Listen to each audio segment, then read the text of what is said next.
ආච්චි ඔයා ඇයි මේ වාට්ටුවට ආවේ ඇයි? වාට්ටුවට ආවේ ඇයි? නෑ කියන්නේ ඉතින්. ඇයි තියාව? නිකන් අහන්න. අසනීප වෙලා ආවේ දැන් හොඳයිද? හොඳ නෑ. ටිකට් කපන්නේ? ටිකට් කපන්නේ හොඳ නැති නිසා ටිකට් කපන්නේ. ඊට කපයි දන්නේ නැහැ. දැන් නිදාගන්න තුම මොනවද කරන්නේ කීව අනිත් අයට වද දෙති? අනිත් අය මට වද දෙනවා. මට නිදා ගන්න දෙන්නේ නැහැ. නෑ නේද? ඔයා මෙහෙට කරකිනවා මෙහෙට කරගෙන සීලෙන් බෝතලේ අරන් එහෙට දුවනවා මෙහෙට. මට නිදා ගන්න හරියට ප්ලේස් එකක් නැහැ. මේ ඉතින් ડોක්ටර් ගිහින් කියන්නේ ඇඳක් ගෙනත් දෙන්න කියලා. ඇයි? දැන් ඔය අනිත් අයට වදයක් නේ දැන් ඔය දෙන්න ඔය මේ පව මේ ලෙඩ්ඩුවේ. ඔයා වද දෙන්නේ මට වද දෙන්නේ ඔයාට. ඔයා තියෙනවා. ඒකේ පෙට්ටියක් තියෙනවා. ඒකේ තියෙනවා යෝජනා සහ චෝදනා. ඔයා චෝදනා කියලා දාන්නේ නැද්ද නේද? චෝදනාව දාන්නේ.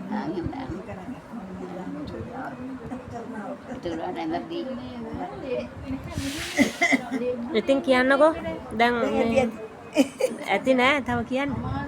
මොනවා හරි කියන්නවට හිතෙන දෙයක්. සින්දුවක් කියන උගුරු වෙලන්නේ. කමන්නේ ඔය අහන්න ඇති දැන්. ඇත්තට සින්දු කියන්න බැරිද? මම අපේ වන්දනේ සිල් ගන්නවා. ඉතින් අපි කියනවා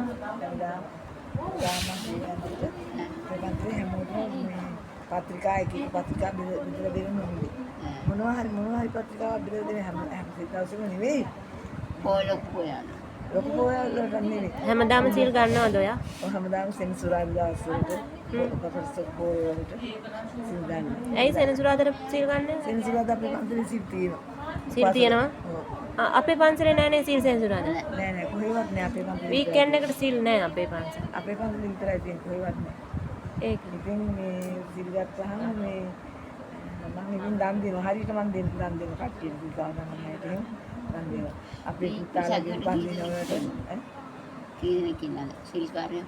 සිල්කාරයෝ 50 60 70 අපේ ඉන්න 200ක්. එහෙම එන්නේ නැහැ සෙනසුරාදා දවසට. අනිත් දවසට ඉන්න 200 ගණන්. කොයි දවසේ එහෙම ඉන්නේ. සෙනසුරාදා දවසට ඉතින් ගොඩක් ඉන්නේ සීල් සමිතියකින් සමිතියක් තියෙනවා. වැඩි සමිතියක්. ඒ වැඩි සමිතියේ කට්ටිය ඉන්නවා. එයාලා ගොඩක් ඉන්නවා. එදාට ගොඩක් ඉන්නවා. අපි අපේ සමිතියෙන් අපේ මහානායක හාමුදුරුවෝ මේ එක යන වන්දනාගම සීල සමිතියේ මේ සමස්තර වලට උපන්දිනේට දැන් ආච්චි මොනවද දන් දෙන්නේ? සීල් ගන්නකොට දන් දෙනවා කිව්වේ මොනවද දෙන්නේ? ආහාර වේලා. සීල් දානේ, දවල් දානේ, සීල් නැත්තම් නැත්නම් ගිලම්පස ඔය එහෙම දිය තමයි අර පත්‍රිකාවක් පූජා කරන්නේ. මොනවා හරි පත්‍රිකාවක් පූජා කරනවා.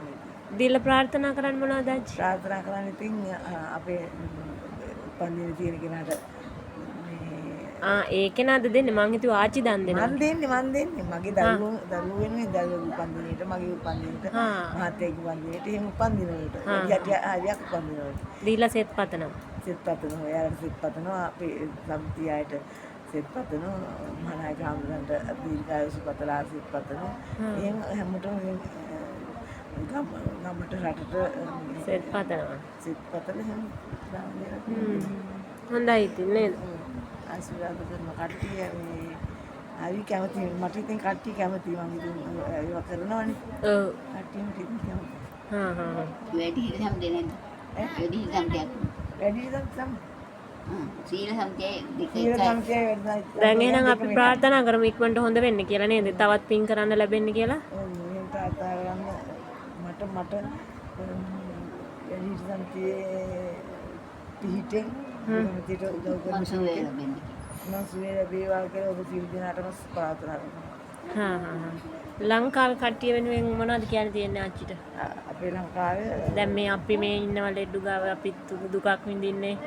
එතකොට එහෙම දැන් ඔයා පින් කරන හොඳ උපාසකම්මෙක් විදිහට කියන්න තියෙන්නේ මොකද්ද? කියන්න තියෙන්නේ ලෝකෙම සිත් වේවා කියලා තමයි. ඔව් මේ වෙසක් පොයේ දවසනේ. වෙසක් පොයේ දවසේ ජීවන්ගල් දවසේ බුදුරජාණන් වහන්සේගේ තිරුදිනේ අපි සම්පූර්ණ සිතක් වේවා සියලු දෙනාටම සිත ශාන්තියක් වේවා. ලෝකෙම නිරායුධ රටක් වේවා ආරක්ෂක ආරක්ෂාව සැමෝටම ලැබේවා. හරි එහෙනම් අපිත් ප්‍රාර්ථනා කරනවා ආච්චිට ඉක්මනට හොඳ වෙලා ඉක්මනට ගෙදර ගිහිල්ලා ලෙඩුන්ට ඉන්න වාටුවේ ලෙඩුන්ට වද දෙන්න නැතුව ඉක්මනටම ගෙදර ගිහිල්ලා නිරෝගී වෙන්න කියලා ප්‍රාර්ථනා කරනවා. වද දෙන්න.